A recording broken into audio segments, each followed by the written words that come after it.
자, 이제 오늘은 그 반정교화 하는 방법에 대해서 이제 수업을 할 건데요. 이 반정교화는 테이블, 그 다음에 속성, 이제 이 관계에 대해서 반정교화 대상으로 삼을 수가 있습니다.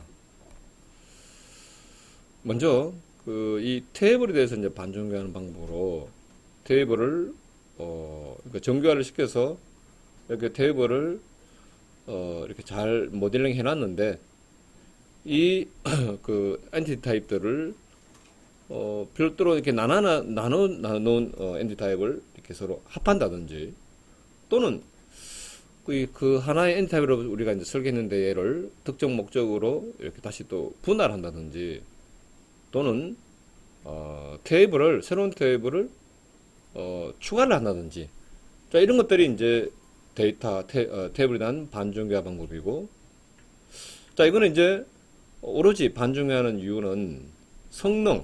이 성능이 가장 이제 중요한 이유입니다. 이제 성능. 물론 이제 이 그 테이블의 단순성, 회사 모델의 단순성을 위해서도 뭐 진행할 수는 있겠지만, 자 그러면 이제 여기서 이제 테이블을 병합하는 경우가 이제 이렇게 나오는데요. 1대1 관계의 테이블의 병합. 자, 지금 이제 이 두 개의 애니 타입 같은 경우에 먼저 두 개의 테이블에 발생하는 프로세서가 동일하게 처리되고, 그러니까 고객 정보가 입력이 될 때, 그지? 자, 고객 정보가 입력이 될 때 프로세서가 두 개의 애니 타입에 동일하게 이렇게 이제 우리가 처리되겠죠. 고객 정보 저장할 때 이게 같이 이제 저장하겠죠. 없으면 뭐 저장 안 되겠지만. 그리고 이제 또 조회할 때도 뭐 의회가 1대1이니까 항상 같이 줘야 되겠죠. 그죠? 이런 경우에 이제 이거를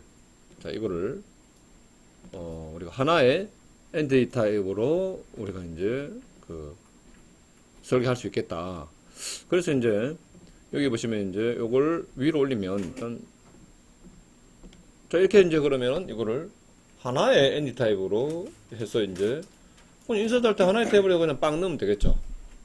뭐 이와 관련된 이 정도에 관한 내용이 얘다 라고 보시면 되겠습니다. 그 두 테이블을 같이 조회하는 경우가 많고 두 테이블의 관계가 1대1이면서 한쪽에 필수 관계인 경우 PK가 동일하므로 그러니까 요 경우가 뭐 같은 내용이 되겠네 그죠? 아까 야가 얘한테 얘가 얘에 대한 필수적 그러니까 얘가 있어야지 얘가 있는 거죠. 이때 이제 PK가 동일하잖아요, 그지? 뭐 이런 경우에 이걸 하나로 합칠 수가 있겠다. 뭐 그런 내용이고요. 두 테이블 관계가 1대 M이라 할지라도 항상 두 개의 테이블을 조인하여 발생하는 경우에는 N 타입이 중복이 발생하더라도 병합 대상이 된다. 이건 제가 쉽게 지금 실제 예를 제가 좀 찾기가 조금 생각이 안 나는데 아니 어거지로 제가 한번 해볼게요. 어거지로 이거 어쩔 수 없다. 자, 부서 테이블에 얘밖에 정보가 없다고 가정하자고. 부서 테이블에 부서명밖에 없어요. 뭐 부서명하고 하나 더 할까 그러면 그 전화번호 이 속성이 100개 안 돼요. 자, 근데 이때 직원이 있어요. 자, 이건 이제 억지로 하는 겁니다. 이제 그러니까 어떤 업무 내용으로는 업무 내용이 마땅히 지금 생각나는 게 없네요, 제가.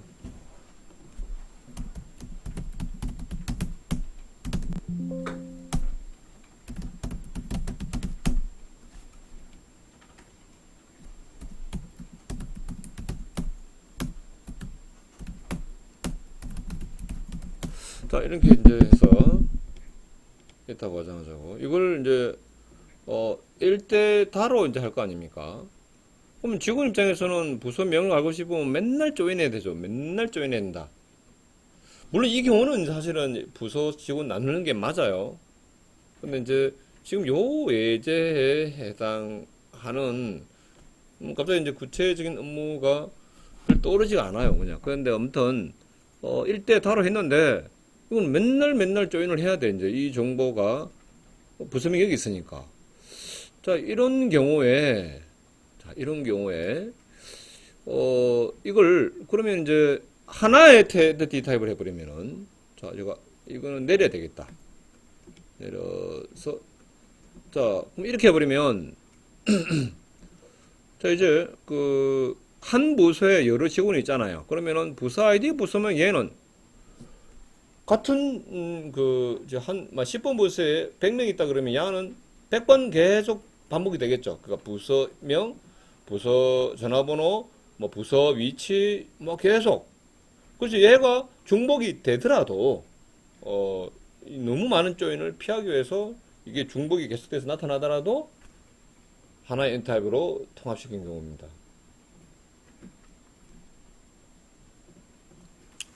자, 아무튼 이 예제는 알겠죠? 여기 이제 두 테이블의 관계 1대 M일 때 1대 M일 때 이제 하나로 하는 경우다 이거고요.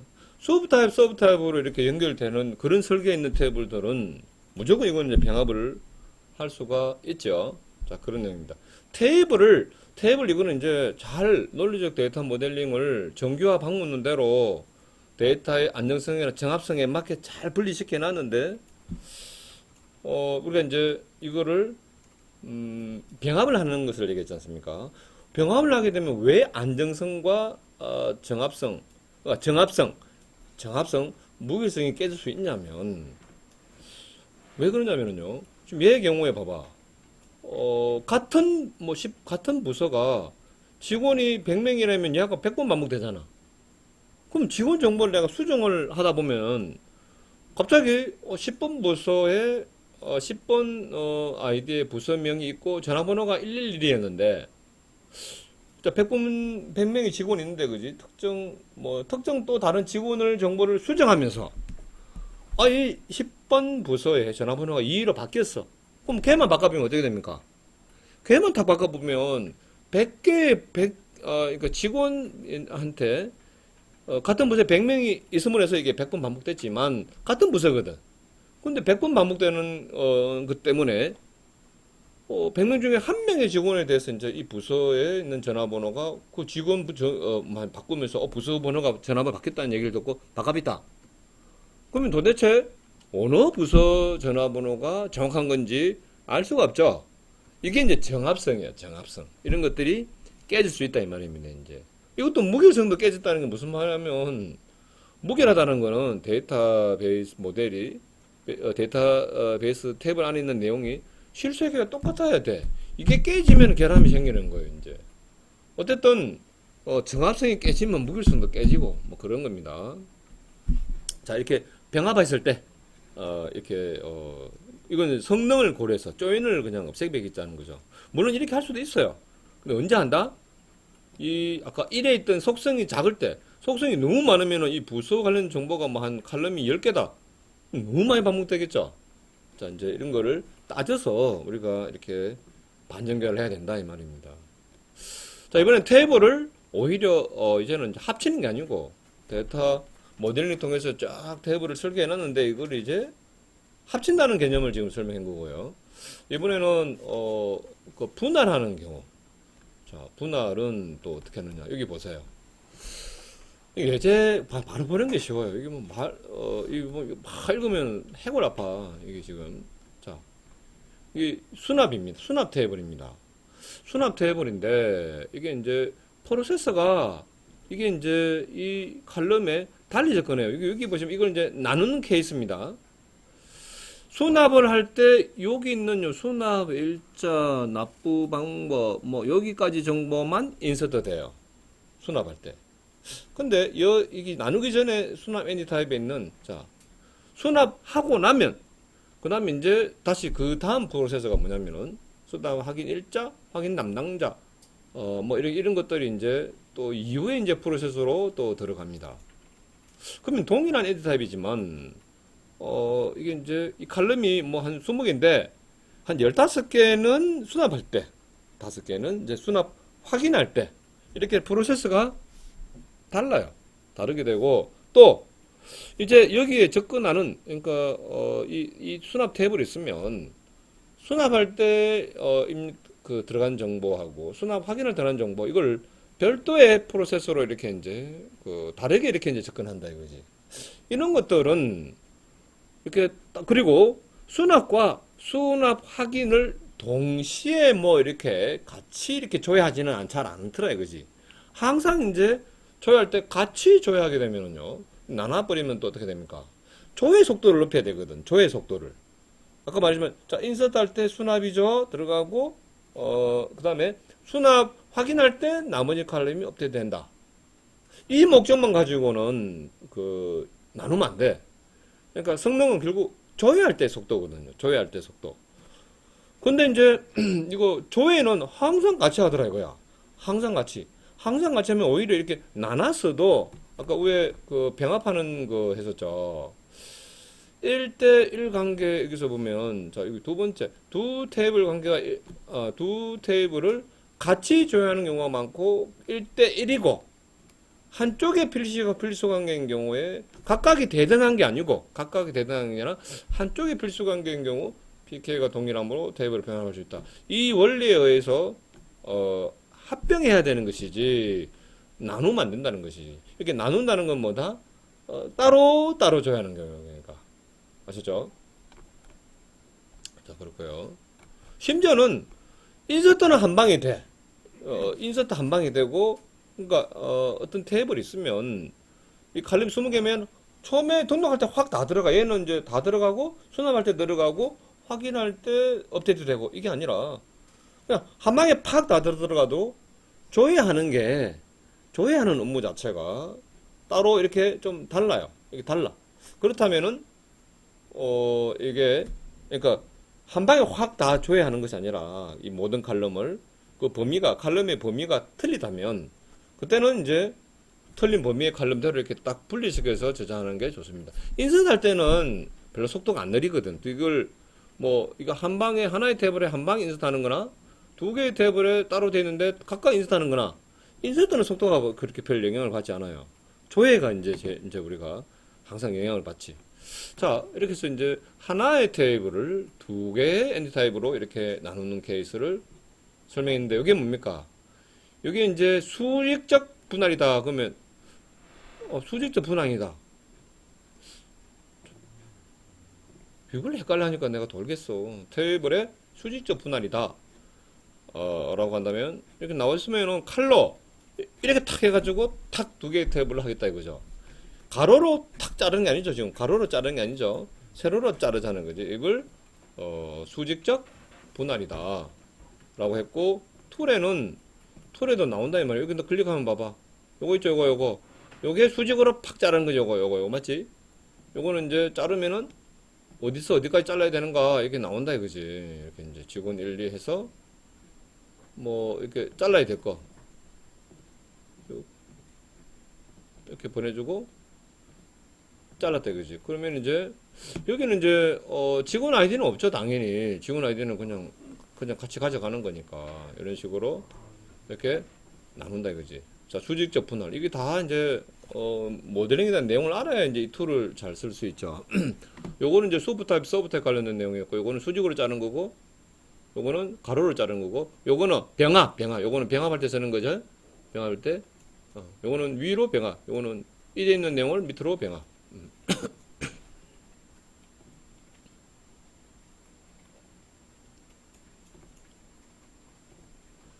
자, 그럼 이거 됐고요.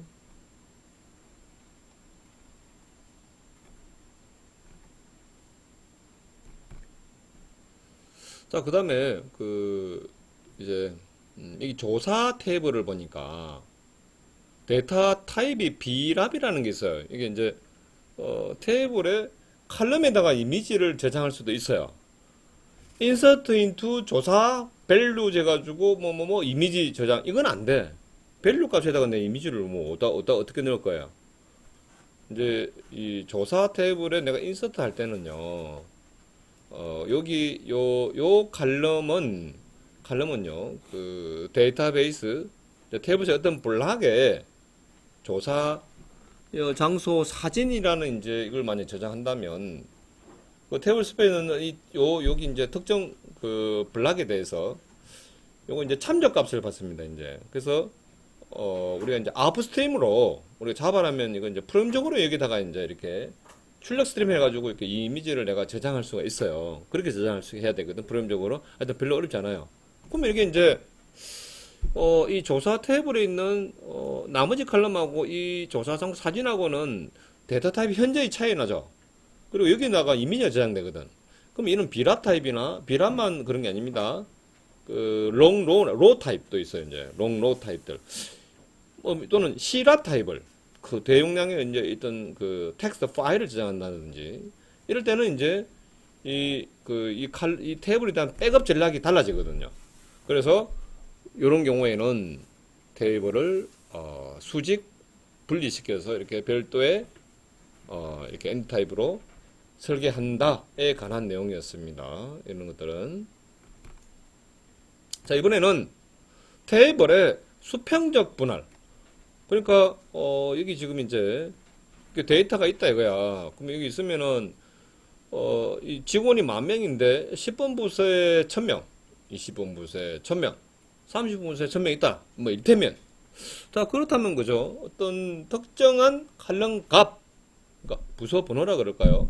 부서 번호의 이 값에 따라서 이 테이블을 다 옆으로 그냥 칼을 날려야 되는 거예요. 데이터 롤을 이제 쪼개야 되니까 옆으로 칼질을 하는 거죠. 이렇게 탁탁탁 해가지고 이제 그럼 부서가 총 뭐 10개라면은 10개의 엔티 타입을 그러니까 직원 언더바 뭐 10, 직원 언더바 뭐 20, 직원 언더바 30. 아니 억지로 이제 한번 얘기하자면 말입니다. 이렇게 해서 이 10개의 엔티 타입으로 나누는 거죠. 실제는 그러니까 하나의 엔티 타입이었는데 이게 각 그 엔드탑에 있는 그 로드를 각각의 행들을 한 번에 이렇게 이제 우리가 전부 다 이렇게 보고 검색하는 것이 아니라 부서별로 이렇게 메타적으로 그러니까 우리 데이터들을 처리하더라 이거죠.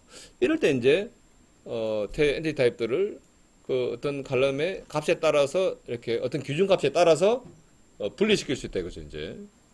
자 이렇게 하자는 게 뭐다? 그러면 이제 그 처리해야 될 데이터량이 이렇게 한 직원 테이블에 10,000명의 직원이 있었다면 이거를 부서별로 뭐 각각 1,000명이다 10개 부서에 나눠져 있다 그러면 1,000개씩만 우리가 이제 접근하면 되잖아요. 그러니까 10,000개에서 내가 1,000개 찾는 거하고 1,000개 있는데 1,000개만 바라보고 하는 거하고 속도가 현저히 차이가 나겠죠. 자 이것도 다 성능 때문에 이렇게 이제 그 수평 분할을 한다 이 말이고 여기 툴에서는 여기 보면 요 사각형 선택하면 이제 그러니까 아무거나 이거 찍고 자 이거 보시면은 요렇게 요거 이제 선택하시면은 그 기준 값을 주고 테이블을 이렇게 나눌 수가 있겠다 이 말입니다. 자 여기는 교재에서는 이제 이게 수납 테이블인데 자, 이게 이제 수납 이력 테이블이다 이 말입니다. 이 수납 이력 테이블인데 수납 번호와 수납 일자 이렇게 해놨네요. 근데 이게 이제 그 각각 수납 데이터들을 회사에서 이제 이 월별로 다 이렇게 처리하더래요, 그죠? 월별로.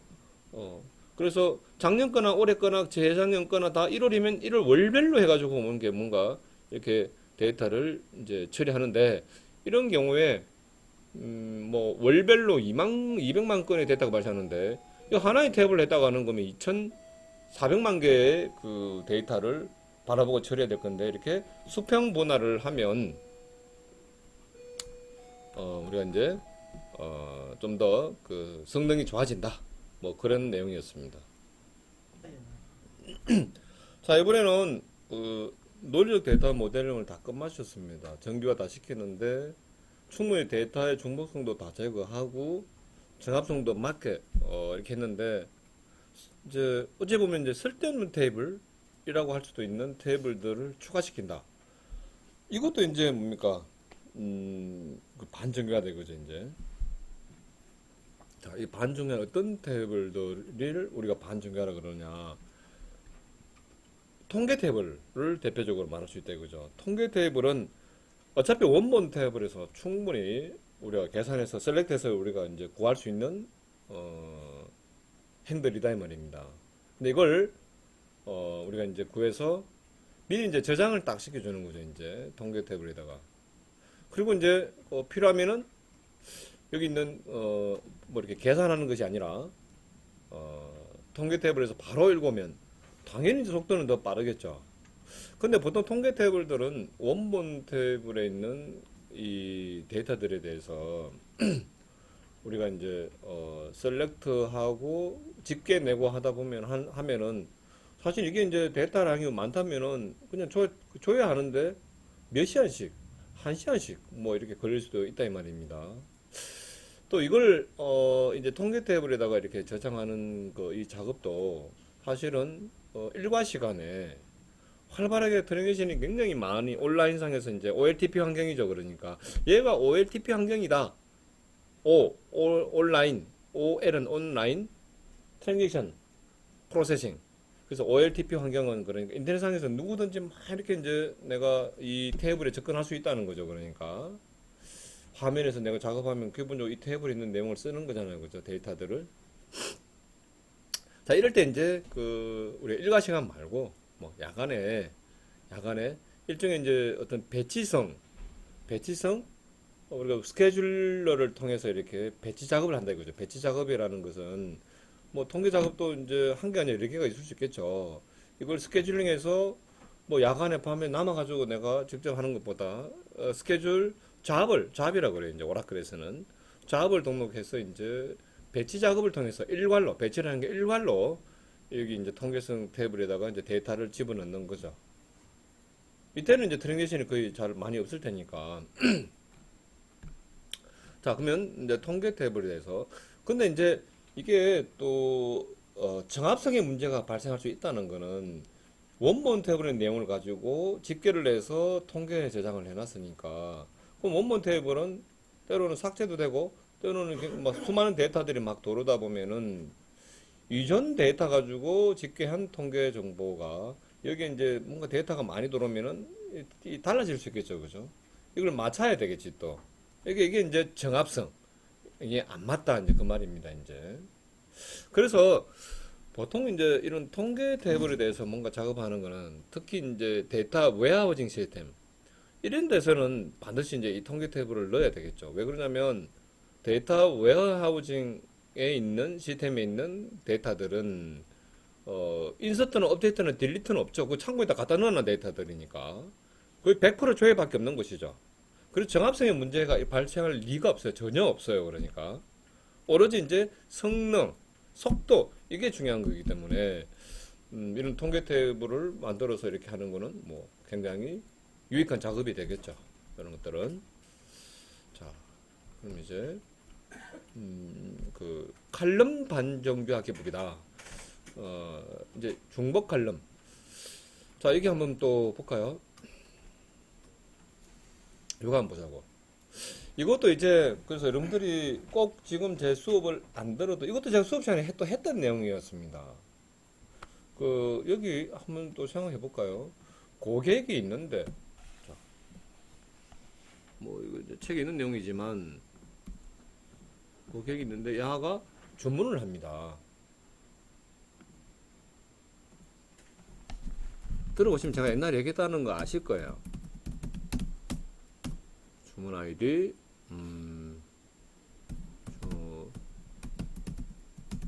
날짜 주문 총액 일단 넣어보고요. 고객명. 자, 그럼 제가 여기 이제 일대 다 이렇게 해서 이제 관계를 맺었습니다. 자, 네이버에는 5천만 명의 회원이 있습니다. 야들 중에 일부가 주문을 하겠죠. 그러면 이제 주문에서 항상 고객명이 필요해요. 항상 고객명이 필요해. 그러면 이 고객명을 알기 위해서 자, 내가 이제 첫 화면에 줘야 되는 주문 정보가 10개씩 주문 정보가 아니면 보통 한 30개 뿌린다 치자. 주문. 그러면 각 30개의 그 주문 리스트를 뿌리기 위해서 매 주문 그 엔티티마다 고객에서 고객명을 찾아오려면 이게 5천만 명이죠. 그러면 이제 이거 이제 조인을 해가지고 5천만 명 중에 하나의 고객을 물론 이제 인덱스로 찾겠지만 찾아오고 그럼 30개를 찾아오기 위해서 5천만 명의 고객에 있는 인덱스를 쓰겠지만, 어마어마하게 이제 5천만 명 중에 찾아야 되지 않습니까? 고객명. 이 속도가 너무 떨어진다 이거죠. 이럴 때 뭐 한다? 여기도 고객명이 있지만, 여기 이제 중복 칼럼을 사실은 이제 우리가 정교화, 논리적 데이터 모델링이 다 마치고 데이터 모델링이 다 끝나면은 전체 데이터 모델에서 엔티티 타입은 하나, 또 동일한 칼럼도 하나만 있어야 되는 것이지. 이렇게 두 개가 있으면 안 돼요. 두 개가 이렇게 같은 칼럼이 고객 이름이잖아요. 고객 이름 여기 있어야 되는 거거든. 직원 이름은 직원 엔티티가 있어야 되는 거고, 도메인이건 같은 거고. 근데 이게 두 개가 있는 거는 안 된단 말입니다. 이제 한 번에 한 데이터 모델에는 엔티티 타입도 하나여야 되고, 엔티티 타입 같은 동일한 엔티티 타입 두 개 있으면 안 되고, 또 동일한 우리가 어트리빗이 두 개 있어도 안 되는데 이렇게 중복을 시켰다 이거죠. 왜? 성능 때문에. 하지만 뭐가 또 데이터의 정합성. 자, 고객 이름이 바뀌면은 항상 이렇게 이런 식으로 하면 그죠? 혹시 또 어디 딴 데에다가 중복시키는지를 다 찾아보고 안 바꾸면 어떻습니까? 이제 정합성이 깨지는 거죠. 그러니까. 근데 성능 때문에 이건 또 어쩔 수가 없어요. 여기 중복시키면은 리소스 자원도 여기 있는데 괜히 이게 이제 한 번 더 나타나고 이것도 백업도 하면 백업 장치에도 이게 또 중복돼 들어갈 거고 그죠? 자, 그런 문제가 발생하는데, 자, 중복시키는 오로지 이유는 뭐다? 성능 때문에. 이것도 했는 기억나죠? 자, 여기 이제 지점 위치가 맨날 필요해. 그래서, 이제 조인 안 하고 그냥 바로 내가, 뭐 얘가, 지점에서 이렇게 일대 다, 그럼 여기 지점 번호가 있는데, 여기 지점 위치 같은 경우에는 지원 위치 하나 때문에 맨날 조인하는 거를 막기 위해서 여기다가 중복 칼럼을 하나 이제 집어넣었다 이 말이었습니다. 좋지 않다는 면도 있다. 이거 데이터의 무결성 확보가 어려워진다. 여러 칼럼에 대해서 이제 다 이렇게 해야 되니까 뭐 수정할 때 같이 또 해야 되겠죠, 그죠? 자, 그다음에 지금 현재 그 데이터를 조회하는 경로를 단축하기 위해서 칼럼을 중복시킨다. 이보세요. 자, 볼까요? 여기 보면 고객 테이블이 있습니다. 자, 비식별 관계로 이렇게 내려왔죠. 자, 그럼 주문을 하게 됩니다. 주문 번호, 제품 번호. 자, 여기 이제 주문. 자, 근데 주문 목록에 여기 대해서 이제 배송을 하네요. 이게 일종의 이거는 뭐 한 주문에 대해서 이 목록 수량이 있는데 여러 번 나눠가지고 이렇게 배송을 한다. 그러면 이게 지금 배송 쪽에서 이제 고객 정보를 찾아가려면은요. 만약에 여기가 이제 고객 번호가 자, 얘 입장에서 고객 번호를 찾아가려면은요. 그다음에 여기 배송 쪽에서는 비식별 관계로 이렇게 내려왔다 이 말입니다. 이게 주문 번호, 제품 번호가 일대 다 이게 배송 엔타입 일반 속성으로 내려왔죠.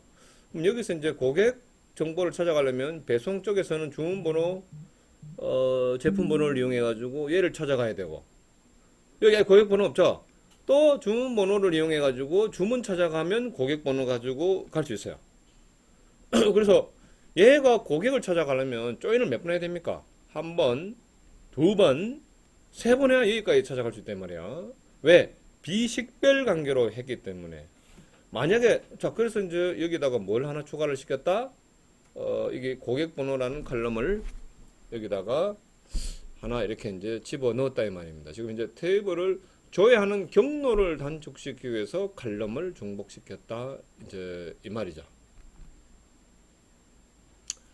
자, 만약에 그 식별 관계를 했다. 그러면 고객 번호가 이리 올 거 아닙니까? 이 고객 번호가 오타 났다 그죠?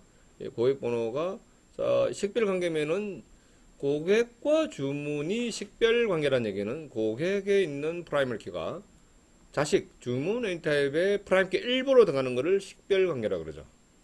또 야도 또 식별 관계면은 바로 그냥 여기서 고객 번호 찾아갈 수 있기 때문에 이거는 이제 중복 칼럼을 넣는 그런 상황은 아닙니다. 그냥 분모에서 그냥 다 이렇게 물려받았잖아요. 이제 그냥 식별 관계였기 때문에. 자, 여기는 파생 칼럼을 추가한다. 이거 보세요. 자, 주문 탭에다가 주문 총액을 넣어놨어요. 넣을 필요 없죠? 왜냐면 여기 주문 목록에서 셀렉터 스타 프롬 주문 목록 해가지고 주문 번호 조회해가지고 여기서 이제 단가 수량 다 곱해가지고 주문 총액 금액을 구할 수 있죠. 근데 이제 이건 또 근데 내가 여기 인서트 할 때마다 주문 목록에 있는 사실은 화면에서 이제 여러분들이 화면에서 이렇게 이런 주문할 항목들을 선택을 하죠. 그럼 화면에서 이제 클라이언트의 PC에서 이미 주문 총액은 다 계산되잖아. 이걸 그대로 이제 주문에다가 때려 넣어버리는 거죠. 따로 계산하는 거 아니지. 미리 내가 여기 있는 거를 조회해서 계산해가지고 여기 넣는 것이 아니고 내가 처음에 주문할 때부터 클라이언트 PC의 어떤 그 커미팅 자원을 이용해가지고 주문 총액에서 집어넣어 버리는 거예요. 근데 주문 총액을 넣는 순간에 어떡합니까? 뭐 한 해 주문이 막 대형 그 쇼핑몰 같은 경우에 뭐 한 몇천만 건이 주문됐다. 그러면 주문 테이블에 몇천만 건 곱하기 요게 이제 뭐 금액인데 요거 한 10바이트다. 그럼 이제 이만큼 그 불필요한 그 어떤 시스템 리소스 자원을 쓰게 된 거죠.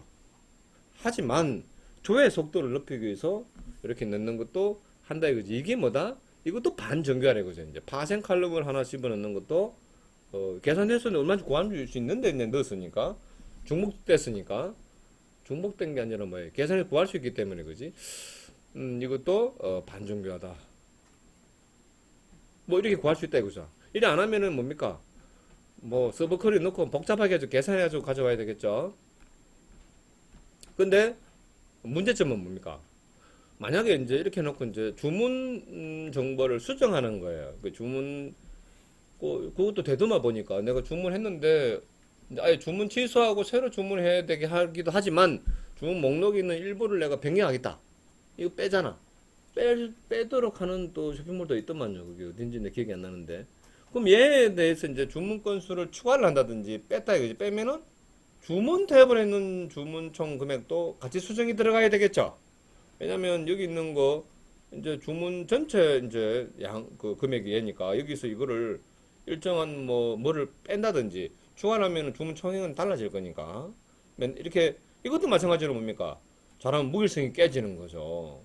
정합성이 안 맞지. 그러니까 앞뒤가 안 맞게 되는 거죠. 그죠? 이제 이런 반정교화를 하게 되면서 자 이제 여기 보면 또 그 이력 데이터 모델. 그러니까 아까 이거는 파생 칼럼을 이제 그러니까 칼럼에 의한 파생 칼럼 추가. 파생 칼럼 추가인데 칼럼에 의한 파생 칼럼 추가고. 자 이제 이번에는 그 이력 그러니까 로우에 의한 파생 칼럼 추가. 이게 무슨 말이냐면 여기 보면요 공사비 테이블이에요. 공사번호 일자 공사비 해가지고 처음에 얼마 그 다음에 이 3월 5일 때는 공사비가 들어갔는데 누적이죠. 이게 누적. 사실 이거 안 넣어도 되죠. 내가 얼마든지 요 2001년과 3월 5일 사이에 3월 5일까지 일자에 대해서 누적 금액이 얼마인가 여기까지만 구해가지고 요거 다 요 공사비 합해서 내가 구하면 되잖아요. 근데 굳이 이걸 이제 누적 금액을 집어넣었다 이거지. 그럼 내가 이제 그 합할 필요 없이 난 바로 조회 가능하니까. 그래서 이거는 뭐다? 로우가 추가될 때마다 계산되는 거니까 이건 뭐야? 로우에 의한 파생 칼럼 추가. 행이 인서트 될 때마다 이게 이 테이블에 있는 거는 누적시켜서 이제 이게 값이 이렇게 하나씩 추가가 되는 거죠. 그래서 요것도 이제 일종의 파생 칼럼이래 그지 이제. 이런 경우에는 이런 경우에도 만약에 이제 뭐 중간에 이게 이제 이 잘못돼서 수정이 돼야 된다. 얘가 아니면 이 공사비가 만약에 이제 잘못 계산된 거였다. 그럼 뭡니까? 줄줄이 그냥 여기서부터 이 밑에까지 전부 다까지를 다시 업데이트 다 시켜야 되죠. 그죠? 자, 그래서 이제 이것도 이제 잘못하면은 정합성이나 무결성이 깨질 수 있다. 그런 내용입니다. 그래서 이걸 바뀌었을 때 일일이 이제 이걸 찾아가면서 다 수정을 다 해야 되겠죠. 그지? 심지어는 또 이 공사비 누적을 근거로 해서 또 다른 애니타입과 관계 맺었다. 이러면 이제 더 그냥 해고라까지요. 이건 그만 돌아삐는 거지 이제 이래 되면은. 그러니까 이 누적된 야를 기준으로 뭔가 또 파생된 업무가 또 있었단 말입니다. 얘를 근거로 해서. 그럼 그거 다 그냥 영향을 받아서 또 다 수정 다 해야 돼요. 죽습니다, 이제 이것도. 그래서 이제 이 파생 칼럼을 추가시킬 때, 그런 여러 가지 영향이 없는지를 잘 보고, 그 파생 칼럼을 이제 추가를 해야 된단 말입니다. 모든 그러니까 반중교에 대해서 일괄적으로 얘기하자면은, 그냥 통틀어서 얘기하자면은, 이런 정합성과 무결성, 그 중복 때문에 해서 이제 여러 가지 이런 변경이나 수정이나 입력, 삭제 시에 여러 가지 이제 이런 반중에 된 칼럼들, 테이블들에 대해서 정합성을 잘 맞추는 작업을 해야 될 것이다 이 말이에요. 그러니까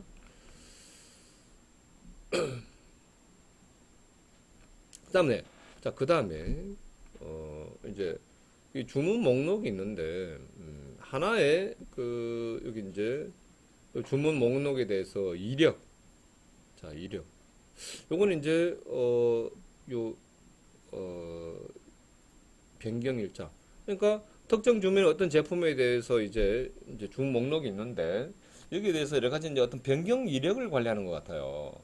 그러면 여기서 이제 변경을 쭉쭉 해오다가 그럼 가장 최근 그 여기 최근 정보가 내가 필요할 거 아닙니까? 그러니까 자 다시 여기 설계에서 보면 만약에 내가 직원이 있어요.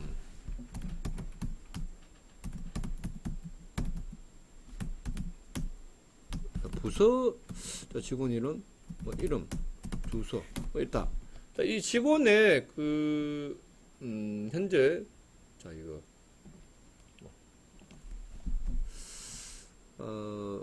근무 부서 근무 이력이라고 한번 해볼까요? 그럼 이제 자 이거는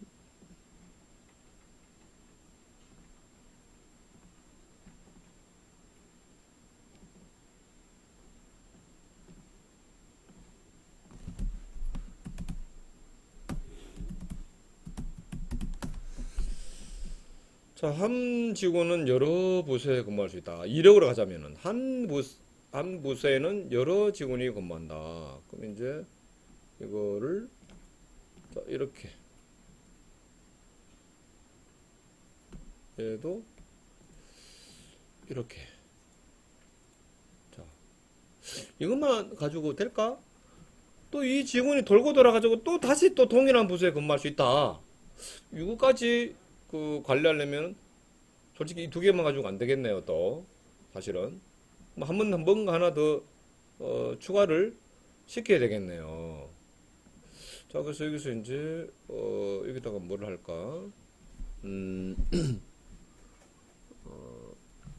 자 일자 그러니까 이 부서의 근무를 시작한 근무 시작 일자를 한번 여기다가 넣어도 이제 항상 근무 시작 일자 가지고 조회도 되니까 인덱싱도 좋네요. 인덱스도 우리 생각하자면은 여기다가 넣으면 딱 좋을 것 같아요. 그지? 이런 식으로 설계를 할 수가 있겠는데 그럼 지금 현재 이 직원이 어느 부서에 근무하지? 지금 현재 날짜에 근무하고 있는 그 정보를 알고 싶어요.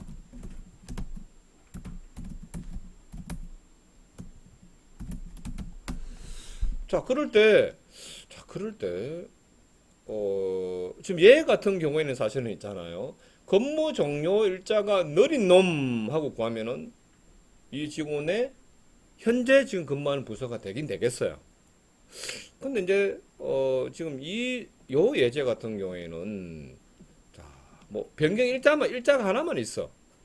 이런 경우에, 이런 경우에 가장 최근 그러니까 지금 현재 그러니까 주문 목록에 여기 이제 그 어떤 상태를 알고 싶어요. 최신 정보를 이게 자꾸 이렇게 얘도 마찬가지잖아요. 이 원래 직원 탭에다가도 뭐 여기 부서 번호를 하나 이렇게 하면 또 중복을 시킬 수도 있습니다.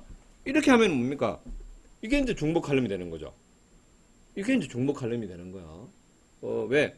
현재 한 직원의 그 여기 이제 부서 근무 이력을 보면은 이제 직원 테이블에다가 부서 번호를 안 넣었던 이유가 부서 번호가 시점에 따라서 다 달라지니까 이거를 아니다 해서 이제 우리가 논리적 데이터 모델링을 하면 이제 얘가 없이 이렇게 연결하는 게 맞거든.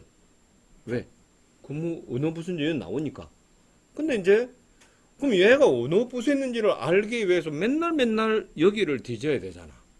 여기를 뒤져야 되잖아요. 그래서 이제 그냥 이제 이 직원이 부서 이동할 때마다 이제 이 직원의 여기 부서 번호 칼럼에다가 그러니까 얘 안 가고 얘 조인 안 하고 여기서 바로 가져올 수 있도록 이게 부서 번호를 현재의 부서 번호를 넣을 수 있다는 얘기죠. 이렇게 하면 이제 또 뭐다?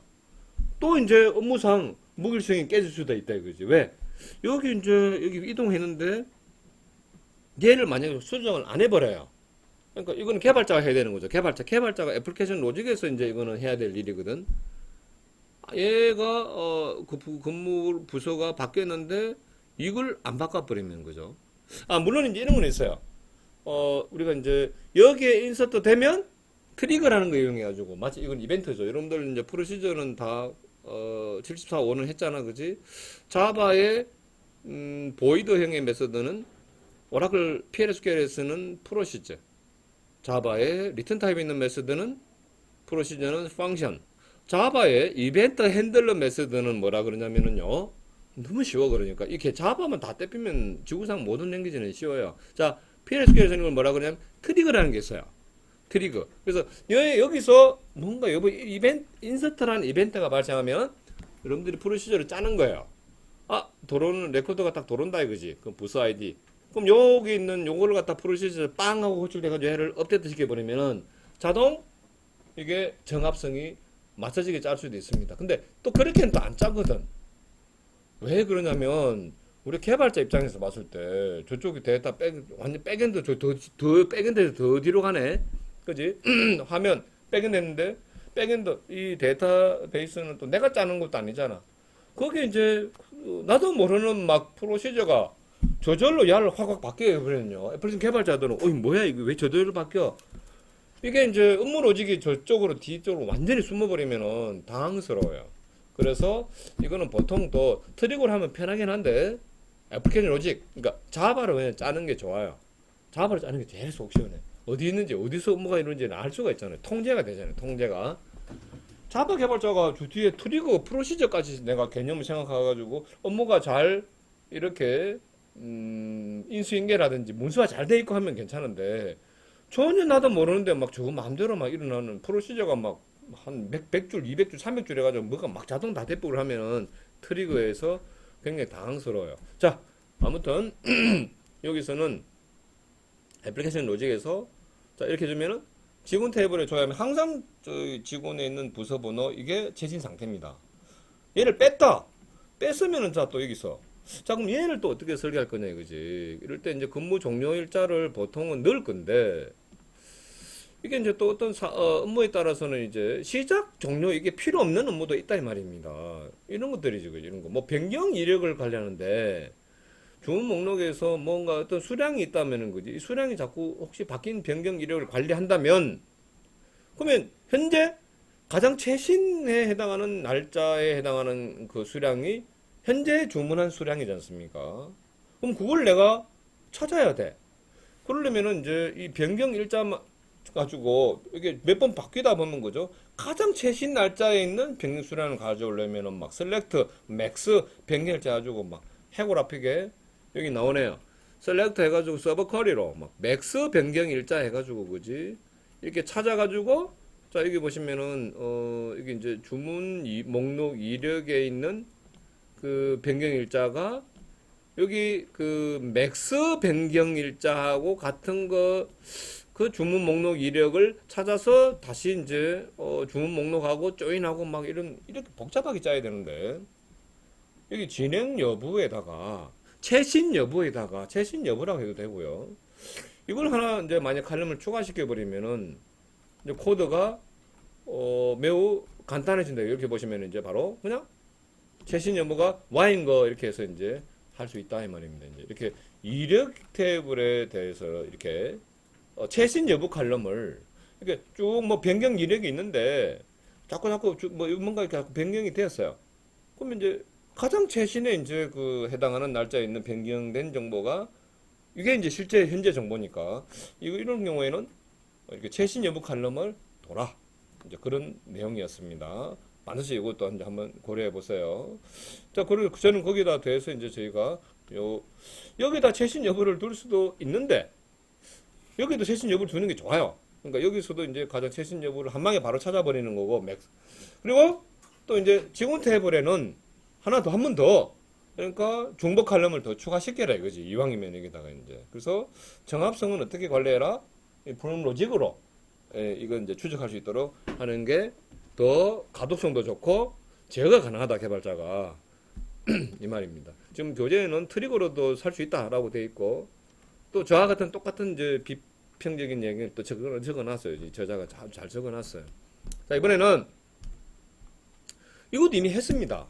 진행 시장 일정만 있고, 자, 뭐 공사 진행 시장만 일정만 있어. 진행 상태하고.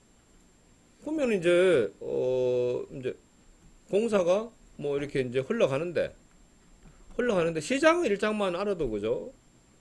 시장 일정만 알아도 종료 일자는 할 수 있죠. 왜냐면은 현재 A 공사의 시작 일자와 그 다음에 이제 B 공사 시작 일자가 있으면은 B 공사 시작 일자 바로 앞날이 뭡니까? 종료 일자잖아, 그죠? 그래서 이제 종료 일자를 안 넣어버리면은 이렇게 해버리면 이제 특정 일자 이거는 이거 분석은 여러분들이 알아서 하십시오. 제가 이제 간단히 응급할게요. 지금 제가 데이터 모델링 시간인데 자 간단 응급하자면은 자 자 이거 공사 진행과 공사는 다 일대 다니까 자 공사 진행을 공사와 이렇게 조인을 하고 할 거야. 자 근데 이 공사 진행에서 지금 현재 특정 그 날짜의 그 공사 진행 상태를 알고 싶다. 공사명과 함께. 그럼 이제 한 공사에는 여러 공사 진행이 있을 거고 특정 날짜가 여기서 이제 2004년 8월 15일이에요. 그럼 어떡합니까? 특정 그 공사 시작 일자가 8월 15일 날짜의 공사 그 진행 상태를 알고 싶다. 그럼 공사 진행에 있는 공사 진행 상태 일자가 시작 일자가 적어도 2004년 8월 15일보다도 작은 쪽 8월 15일보다 8월 15일이 시작 일자일 수도 있죠. 시작 일자가 아니라면 8월 15일이 시작 일자가 아니라면은 시작 일자는 그 더 전이겠죠. 그러니까 시작 일자가 8월 15일보다 이전인데 이전해버리면은 이것도 제가 앞번에 수업을 했던 것 같은데 공사가 예를 들어서 뭐 A 공사가 있고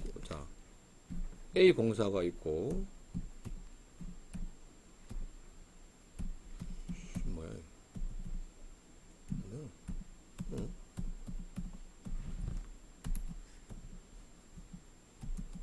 자 그 다음에 B 공사가 있고 C가 있고 D가 있어요. 자 이제 그 2004년 8월 15일이 여기가 이제 C 공사. 자 2004년 8월 15일 날짜에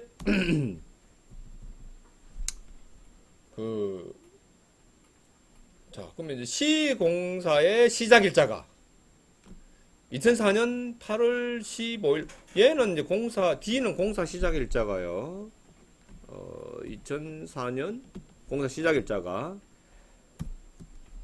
2004년 뭐 10월 15일이라고 가정하자. D는 시작 일자가 그러면 2004년 8월 15일에 공사 진행 상태는 B일 수도 있죠. C일 수도 있죠. A일 수도 있죠. 뭔지 모르잖아 지금 이제. 자 그래서 2004년 8월 15일 공사 시작 일자가 2004년 8월 15일보다도 작은 거는 누굽니까? 얘네들이죠. 얘네들이겠죠. 맞잖아. 얘는 공사 시작일 10월 15일이잖아. 그래서 공사 시작 일자가 8월 15일보다 작은 거는 얘야. 이 중에서 근데 공사 시작 일자가 최대한 최고 맥스인 거, 야를 찾아야 되잖아, 야. 맞죠? 8월 15일보다도 작은 것들이 이렇게 있는데, 얘가 그냥 8월 15일보다 작은 거를 제일 첫 번째 했어요. 보면 결국 우리는 딱 보면 얘가 아닌 거 아는데, 자, 2004년 8월 15일 적은 것 중에 시작 일자가 맥스인 걸 찾으면 얘거든. 야의 그 시작 일자를 찾았다 이거지. 시작 일자를 찾은 거죠. 다시 그래서 공사 진행의 진행 시작 일자가 누가하고 같은 거? 맥스 시작 일자인 거 찾아버리면 현재 그러니까 그 공사 진행 어떤 그 엔티티를 찾았잖아요. 그래갖고 이제 공사 진행하고 공사하고 조인을 이렇게 이제 한 겁니다. 이게 복잡하게 찾아야 된다 이거지. 이것도 제가 앞에 설명했던 건데요. 여기다가 공사 진행 상태 종료 일자만 하나 딱 넣으면 바로 그냥 너무 쉽죠. 이 공사와 공사 진행 조인물 하나, 자, 공사와 공사 진행과 조인물 하나, 조인물이 빠졌다. 공사 진행에서 공사 번호 가지고 조인도 해야 되고, 그죠? 일대 다. 조인 해야 되고, 이제 데이터를 걸러내야 되죠. 이렇게 걸러내면 돼야 되는데, 여기서는 지금 이제, 위에는 공사 번호를 넣어놨네, 그지? 넣어놨는데, 여기는 모르고 뺐네요. 자, 아무튼, 이렇게, 이력 관련 탭 같은 경우에, 시작 일자와 종료일자 안 넣어도 돼. 안 넣어도 되는데, 이렇게 이제 추가적으로, 그래서 이제 추가적으로 넣는 거죠. 안 넣어도 되는데 넣으면 뭡니까? 중복되는 거지. 그러니까 이제 중복. 자, 그런데 이거는 왜 넣었다? 계산해도 되는데, 계산하니까 속도가 느리니까 추가를 한 거다. 이 말입니다. 자, 이제 이제 PK에 의한 칼럼 추가다. 이게 컴파짓 PK라는 게 무슨 말이냐면은 우리가 그 접수 번호라는 거를 우리가 이제 프라이머리 키를 지금 우리가 구성을 할 건데 우리가 뭐 오라클 시퀀스 가지고 1, 2, 3, 4, 5, 6, 7 이렇게 무의미하게 하는 경우도 있지만 그지? 학번이나 상품 코드 이런 것도 보면 다 유의미하게 이 프라이머리 키 속성인데 이게 컴파짓 프라이머리 키다는 얘기는 하나의 이제 이 값 안에 여기 보시면은요 접수번 안에는 접수일자 YYMMDD 형식으로 되고 또 그 다음에 사업소 번호가 오고 그 다음에 1년번 오는 식으로 이렇게 해가지고 이제 접수 테이블에 PK로 했다 이거죠. 이렇게 보면 PK가 컴파짓하게 이렇게 됐다 이거지. 복합키가 아니고 복합키는 여러 칼럼이 하나의 PK를 구성한다.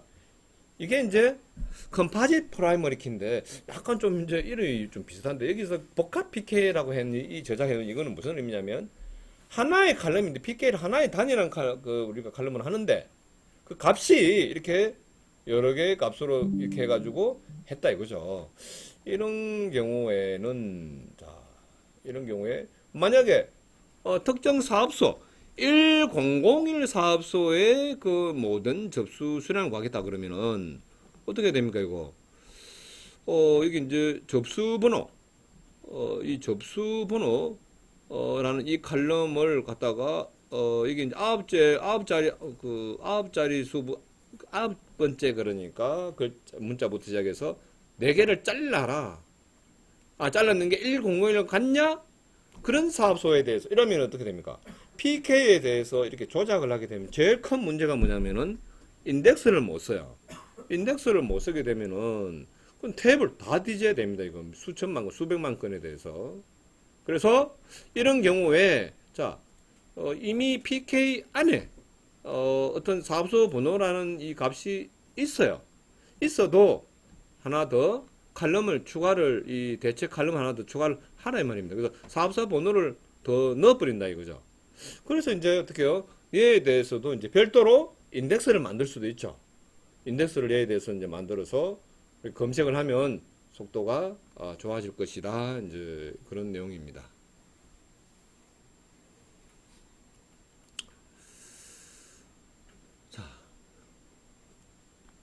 자, 지금 현재 여기 보시면 이제 PK에 의한 칼럼 추가. 이거 이제 하나의 대체키죠, 대체키. 이 칼럼이 이제 하나 추가됐다 이거지. 이거는 이제 데이터베이스 이제 일반적인 모델링 이론이죠. PK를 구성하는 칼럼을 너무 많이 하지 마라. 이러면 일대 다로 내려가면 죽습니다, 이거. 이게 내려가면은, 우리는 조인할 때 막 이 많은 칼럼 다 써야 되잖아. 그래서 이거를 일반 속성으로 내리고, 대체 칼럼을 하나 넣었다 이거죠. 넣었다 이거지. 그러니까 이제 이게 뭐다? 중복된다 이거지. 그러니까, 어떤 필요가 없는 어떤 값일 수도 있다 이거지. 왜냐면 얘 가지고 얼마든지 이 행을 식별할 수 있는데 말입니다. 그런데 이제 우리가 1대 다로 내려갔을 때, 야가 다로 내려갔을 때 여러 가지 이제 어떤 그런 문제가 있으니까 뭐 성능상의 문제도 있고 그래서 요 칼럼을 하나 또 추가시켜서 해결하니까 이것도 이제 여기서는 우리가 이제 반정교의 개념으로 본다 이 말입니다. 자, 이거는 아주 간단한 건데 우리가 이제 공사 테이블에다가 그지 뭐 우리가 이제 뭔가를 이렇게 인서트하고 이 공사 상태 칼럼에 대해서 내가 이제 업데이트를 하는데 이게 잘못해가지고 O 입력에 의해서 내가 잘못 넣은 거예요. 그럼 내가 이전값을 모르면 이거 골 아픕니다. 이거 이전값을 몰라버리면 커밋까지 가버렸어. 그럼 이전값을 내가 몰라. 잘못 O 입력이죠. 그러니까 잘못 입력한 거야. 이건 롤백도 안 돼. 이거 그냥 잘못 입력한 그대로 더 가버리는 거죠. 그리고 커밋 떼버리면 근데 이전 값을 반드시 알아야 돼. 이걸 막 수소문해 해가지고 그냥 그 장표 다 뒤지고 뭐 해가지고 할 수도 있겠지만 뭐 전화하고 막 그냥 골이 아픈 거죠. 이럴 때 뭐다? 이전 공사 상태라는 이제 칼럼 값을 넣어놨다면, 그지? 넣어놨다면 바로 얘 가지고 바로 수정이 가능하죠. 그지? 물론 아니 그러니까 공사에 대한 변경 이력 테이블이 있다. 그럼 또 그거 보고 할 수는 있는데 모든 칼럼을 다 그렇게 이력으로 해서 다 관리한다는 것도 불가능하다 이 말입니다. 자 그래서 이런 거는 뭐다? 시스템 O 작동 O 입력에 의해서 이제 어떤 칼럼을 추가를 할 수가 있다 이 말입니다. 아시겠죠?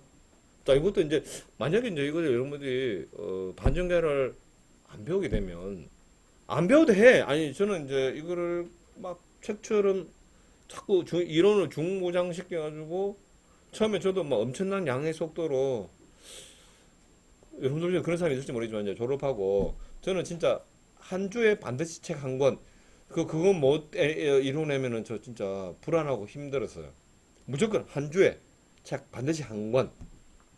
그런데 중요한 거는 뭐 막 읽었는데 읽을 때는 알았는데 이게 바로 실무적으로 바로 게 안 나오는 게 아니거든. 데이터 모델을 맨날 내가 계속 읽고 있는 것도 아니고 매일 단위로.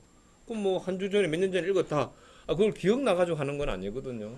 그냥 그걸 내가 이론을 안 해도 내가 하고 있었어. 하고 있었는 거를 내가 이제 실제 이제 강의를 하면서 오히려 이게 더 이론으로 이제 정리가 된 부분도 많았거든요. 내가 하고 있었던 거거든. 근데 그래 이론적으로 이렇게 돼 있었나? 그런데 이제 이렇게 이론으로 좀 이제 무장을 해놓으면 본인이 이제 그런 뭘 하면서도 찝찝한 게 사라지잖아. 이거는 반영기 때문에 내가 할 수 있는 거야 하고 내가 하는 거하고 그지? 몰라서 그냥 잘못해가지고 엉망진창을 하는 거는 그건 전혀 다른 문제거든요. 자, 관계 반정교화. 그래서 이제 이봐봐 이거. 아까 이것도 지금 그 위에서 좀 했는 것 같은데 이거는 이제 칼럼이 아니라 칼럼을 이제 추가한다는 게 여기 보면 고객 번호를 여기다가 지금 하나 더 넣고 있거든요.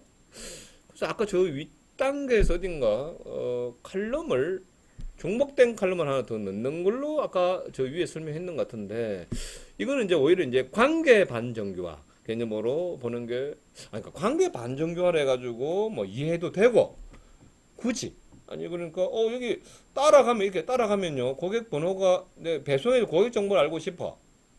방금 전에 했는 거 맞죠? 이거 수업을 그지? 저번 시간에 했는 거 맞죠? 근데 이게 비식별 관계로 해놓으니까 고객 번호가 여기서부터는 안 내려와. 여기는 고객 번호 있죠. 그럼 이거 어떻게 해요? 고객 정보를 알아가려면 어떻게? 하나 둘 이렇게 해서 조인해서 가야 되죠. 근데 여기 고객 번호가 한번 여기다 중복해 놓으면 갈 수 있죠, 그죠? 이건 아까 칼럼이 중복으로 설명했는데 여기서는 이제 뭐 관계 반정교화다 이거지. 관계 1대다 해가지고 이제 끝났어. 관계에 대한 정교화는 끝났어. 근데 한 번 더 여기서 이렇게 이제 1대 다 이렇게 연결해 놨거든. 사실 이렇게 안 해도 돼요. 보통 이래 안 합니다. 아니 보통은 다시 이렇게 연결하면 선이 너무 지저분해져요. 이게 관계 반전가니까 1대 다로 배송 쪽에다가 고객은 여러 번 배송, 고객이 배송을 안 하잖아, 사실은 이제. 고객이 어떻게 배송을 해요? 그지? 그런데 마치 이렇게 해놓으면은 딱 실무상으로 봤을 때는 고객이 뭐 배송한다. 이런 느낌으로 지금 이제, 좀 약간 그런 식으로 생각이 들거든요. 그래서 이거는 관계 반전교화로 뭐 굳이 넣어도 되고, 이거 없애버리면은 그냥, 자, 이걸 선을 이거 잘라버리면은 뭡니까? 여기 고객 번호가 없잖아. 그럼 내가 여기다가 배송의 일반 성수용 고객 번호를 내가 타이핑해서 집어넣어야 되잖아. 그렇게 하자면 고객 번호를 중복 칼럼을 하나 추가하는 그런 느낌으로 사용하는 거고, 연결하면은 고객 번호는 자연스럽게 이렇게 내려오잖아요. BCX별로 내려오잖아. 이러면 이제 광대 반전한 것처럼 되는데, 이렇게 차 했다가는요, 선이 너무 지저분해서, 자, 하지 마라. 자, 어쨌든 뭐 관계 반전교화 개념이 뭐다? 라면 여러분들이, 알고 있으면 되겠습니다. 그러니까 쓸데없는 관계를 추가를 시켰기 때문에 뭐다? 쓸데없으니까 이거 보고 업무 흐름을 보통은 이제 데이터 모델 보고 업무 흐름을 파악하는 경향이 많거든요. 고객이 주문 안에 오케이 그러면 하나의 주문에 이런 주문 목록이 있는데 이 각 주문 목록에 대해서 이렇게 그러니까 한 주문에 대해서 배송이다. 봐봐 주문에서 배송하는 게 아니면은 주문 목록에 있는 거 다 그냥 싸잡아 가지고 다 한 박스에 담아갖고 빵 주문한다 이렇게 업무가 되는 거고 하나의 주문에 여러 제품이 있는데 각 제품당 여러 수량이 있을 건데 이렇게 하면은 주문이 끝나면 이 주문 목록에 있는 거는 또 끈끈이 이렇게 배송이 되는구나. 그래서 사실은요, 이렇게 끈끈이 배송이 되잖아. 그러면은, 아니, 이제 이 고객 입장에서 지금 이제 이 주문이 지금 다, 내가 주문한 모든 주문이 다 지금 왔나? 안 왔나? 이거 체크하려면 또 굉장히 또 힘들어요. 그래서 이제 이렇게 주문 목록에서 주문을 할 때마다 아직 배송 여부가 다 완료됐나 안 했나를 갖다가 주문 테이블에 자 이것도 지금 빠졌는데요. 이제 내가 하나 또 추가를 하자면은 주문 테이블에 배송 완료 여부 칼럼 하나 주는 것도 괜찮아요. 왜? 지금 이렇게 설계돼 버리면 그지? 아니 이렇게 설계돼 버리면은 주문 목록에 있는 제품 껌블러 그냥 이렇게 저쪽에 이제 저쪽 어딥니까? 운영팀에서 그러니까 내가 어떤 특정 쇼핑몰에다가 내가 이제 주문했다 그러면 저쪽 운영팀에서 막 배송팀에서 배송할 거 아닙니까? 이걸 보고. 아니, 나는 그럼 이게 지금 배송이 다 됐나 안 됐나를 갖다가 내가 이제 알 수가 없기 때문에, 이거는 이제 뭡니까? 주문 테이블에 배송 완료 칼럼을 하나 더 가지고 아직 배송 완료가 다 안 됐다는 거를 여기서 이제 또 이력을 관리하는 게 좋아요. 관리하는 게 좋아. 약간 좀 중복되는 느낌이 있어도. 자, 아무튼, 요거는 이렇게 해서 이제 넘어가고요. 자, 이렇게 해서 제가 반정교화까지 해서 그 데이터 모델링 수업은 마치겠습니다. 이제 이 이후의 장들은 뭐냐면 이걸 이제 구축하는 거예요. 구축하는 부분은 지금 본 그 원래 데이터 모델링 에 이제 범주에 들어가는 강의는 아닙니다. 그래서 여기까지 하고 마치도록 하겠습니다. 수고했습니다.